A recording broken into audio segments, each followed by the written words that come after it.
So what would you say to someone that is, or a couple that's younger, that thinking about all these things that are relevant or irrelevant, would you say? Like, what would you say, how much does it influence the actual marriage, you know? I suppose separating the wedding from the marriage now. Yeah. At the end of the day, if you're dating someone, you'll know, like for us, we were both students, you know? So I wasn't expecting like a 10th grand ring, you know what I mean? Like 2 part-time wages coming together, not even making full-time. I think for me personally, I don't really have like a dream ring or a dream, you know, I'm not really into that kind of stuff. Of But I know some people are, which is completely fine. But even like, for example, if you're in that moment, like appreciating like what, you know, like he can afford. Like at the end of the day, he may, like the ring may have been like £10, but maybe he only got like £100 a month, you know what I mean? Or, you know, like that's still substantial. Yeah, to him that's still substantial, and it took a lot for him to buy that, you know? And it, like in 10 years time down the line, you both could be working full time, you both could be earning your money, then you can like upgrade your ring, you know, you could, like there's still time for that. So I think just realizing that like there's still so much to come. Like, we were very conscious, like, in our budget for our wedding, we were like, you know what, this is what we're, you know, we need to stick to this, you know, and which worked out all right for us. But like I know like in 10 years time or whatever, I've said like I would like to have like something proper, like, you know, something like, you know, not like bigger, but like something, I don't know. just understanding the gesture, I guess.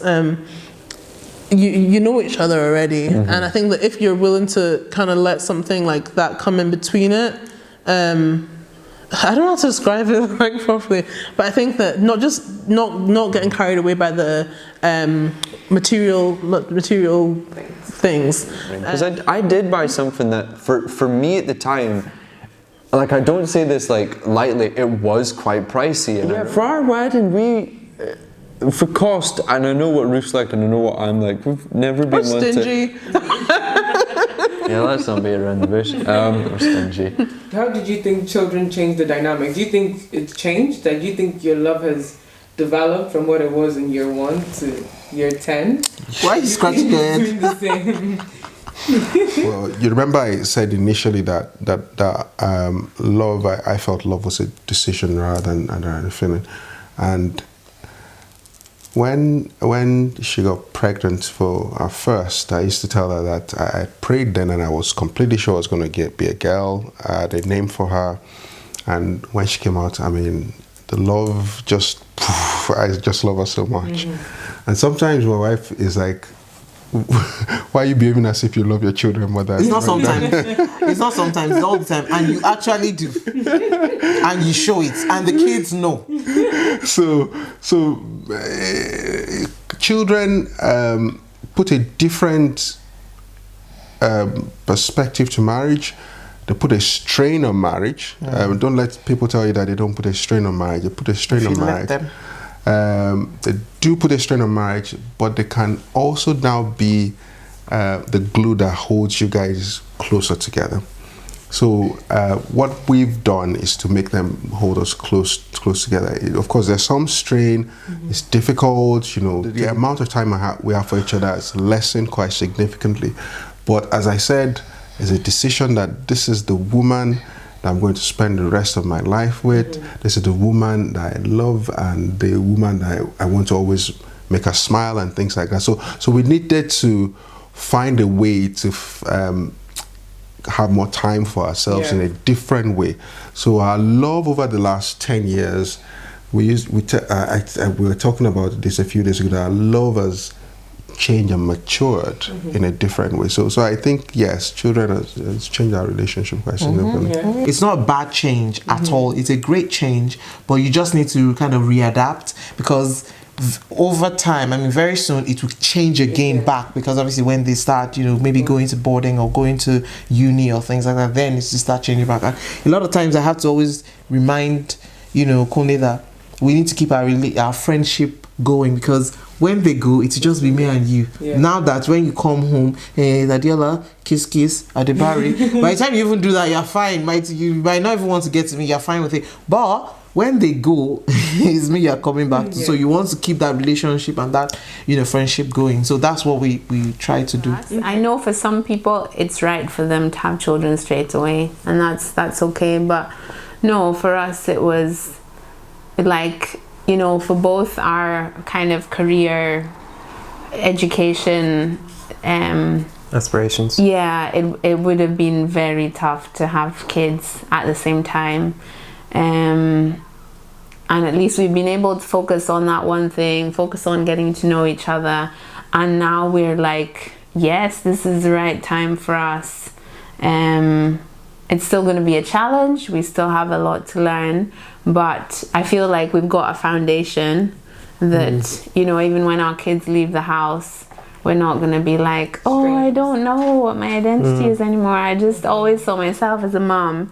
No, yeah, exactly. We won't be strangers. And, you know, we have plans for after we have our children, you know, and for when they leave, we've already dreamt what we want to do. So, so I think we've just had time to plan and... Years of experience and what you've seen rub off into your expectations when you're married. So for example, in our house, Mary cooks, mostly Mary cooks. Sometimes in between I cook sporadically, so every so often I will cook.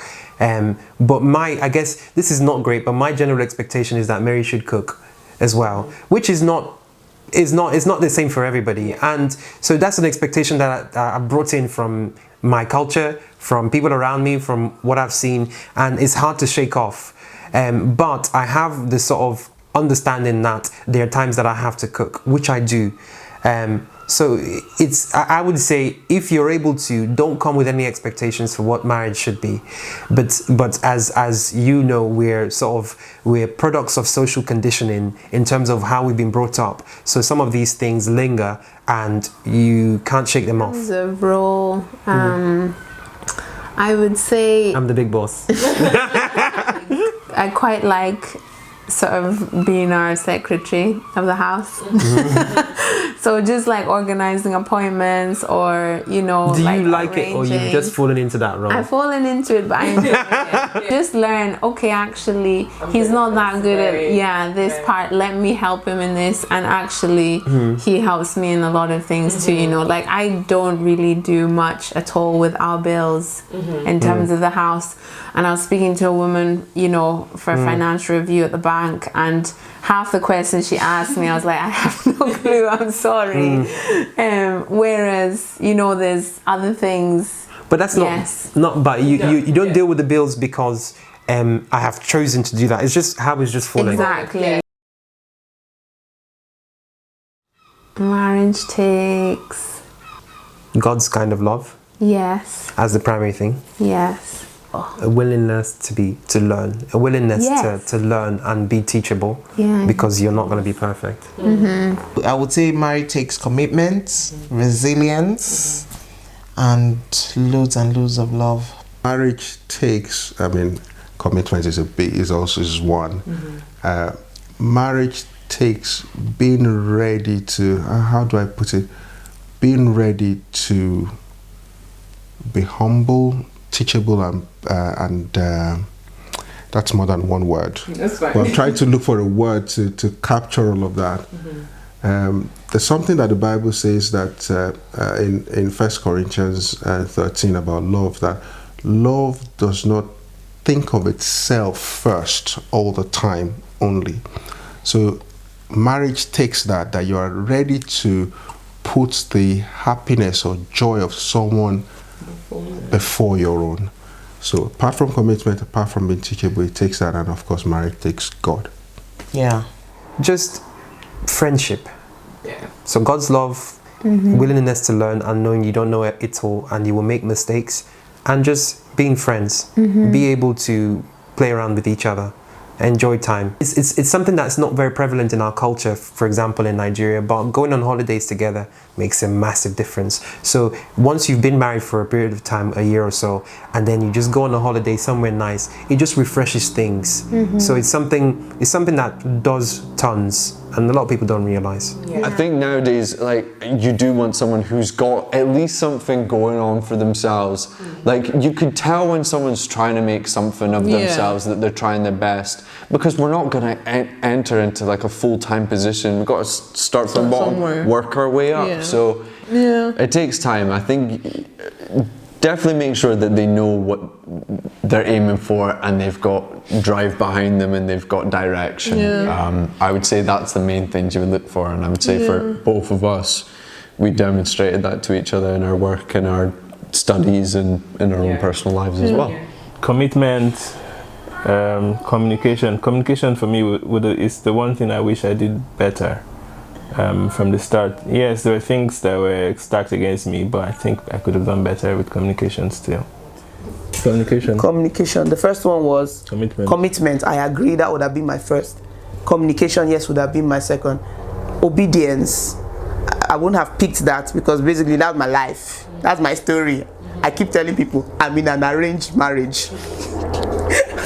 That's how my marriage was. It was arranged, and I'm happy. I'm perfectly happy with it, because that's obedience. Obedience is key. The third thing I would have said is conflict resolution.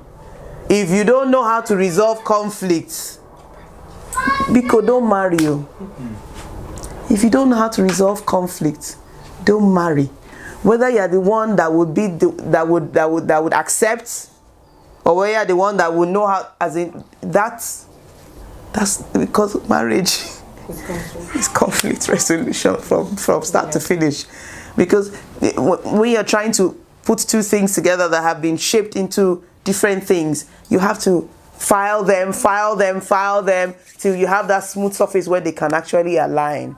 And it takes conflict. So we need to know the values and find out whether those values align.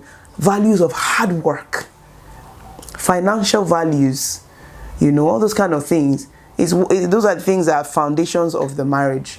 So if you're not willing to resolve conflict, and I'm using the word willing, because at the end of the day, you find people, you're in an argument with somebody, the person is not trying to find a solution. The person is just trying to win the argument. I'm sorry. No, but you did this. I said I'm sorry. The other day you did this. I'm sorry. In but 2010, you did. I'm sorry. On There's the 5th no amount of May, of sorry. around 7 p.m. We're 10 years in marriage, and for me it's been great. There's been highs, there's been lows, but God has kept us, and Adekunle has also been a very strong part of that, because of the things that he has taught me in being a better person, better wife, and the little things that I have learned even from him in these 10 years is reflecting in my everyday life, in my business, in my there's some basic things that I have learned from him. How if you pick something and you decide to do something, be committed to it, go the long haul, and things like this are what I've picked from him. So I would like to say thank you for the past 10 years. You have been a good friend. Your soul is large. Your being contains multitudes, and I love you very much. Okay. This is quite funny because, as I said, we're 10 years. We had a photo shoot today, and we're meant to say our vows. And I had written something out which I thought I didn't have, and I'm just going to read it. Okay. It's a little bit long, so I'll just. Wow. So when someone is always there, we tend to take things for granted. You become over familiar with that person. But over the last few days, I had actually been thinking of what my life was before I met my wife, my energetic and very verbose wife. Before she sauntered into my life with this, beautiful, damsel-esque walk into my life. No, she actually forced her way into my heart because my doors were closed when she came in.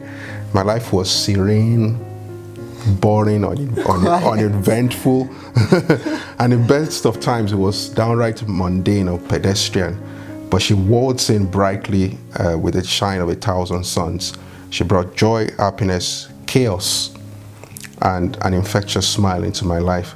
She's definitely the woman of my dreams, the focus of my energy and pursuits, and most importantly, the mother of the most beautiful children in the world. The last 10 years have been a roller coaster of emotions and have been very eventful. But what a 10 years it's been. I would not trade it for anything in the world. Well, maybe Bill Gates' daughter, I can think about it. Without my wife, my world will become formless, empty, void of no significant value. The last 10 years has definitely taught me that. So for the next 10, 20, 30, 40 plus, 50 plus years together, I had written here as part of my vows that I said I promise to eat her food when she cooks it, especially when it's Inyo. I promise to be faithful, to work hard every day just to see her beautiful smile, to always try to make her happy. Except that I don't promise to watch Grey's Anatomy or Station 19 with her. I promise to be a real gentleman by filling up our fuel tank when I can. I promise to try, and I emphasize, try to pick up after myself, snore a little less, notice it when she makes her hair, makes her nails. But the most important thing is I promise to love, honor, and respect her. I don't promise to obey her because, as you can see, she cannot be trusted to make any rational decisions in this relationship because she chose me. How irrational that must be. But basically, I love her. I love you truly, madly, and deeply. So, can I help that? I'm going to show my friends. No, I think you're amazing, Mary, and you're a blessed wife, and I'm looking forward to doing life with you as a child comes in as well, and as we continue to achieve our aspirations. Mm-hmm. You're amazing. I don't say enough. Yeah. Yes, I feel the same. And we've had 5 amazing years, but I'm even more excited about the 5, 25, 65 years to come. I think we'll be dead by then. No, God forbid. 120 years. But yeah, I'm so glad I get to share my life with you, and I wouldn't have it any other way. Yeah. No. There's nobody in this world that has patience enough to deal with me. I'm a lot. So, as in, God just created you just for me. So you should be proud of yourself. Oh. He knows everything. He's my Superman. So 8 years and forever to go. Mm-hmm. Forever to go. You cannot throw me away. There's nothing you can do. I am here for the keeping, brother. Perfect. We've had everything. We've had some amazing times. We've had some stressful times too. Thankfully, the amazing times outpaces the stressful times. Somebody's blushing. Oh, yeah, I'll choose you over again. Over and over again.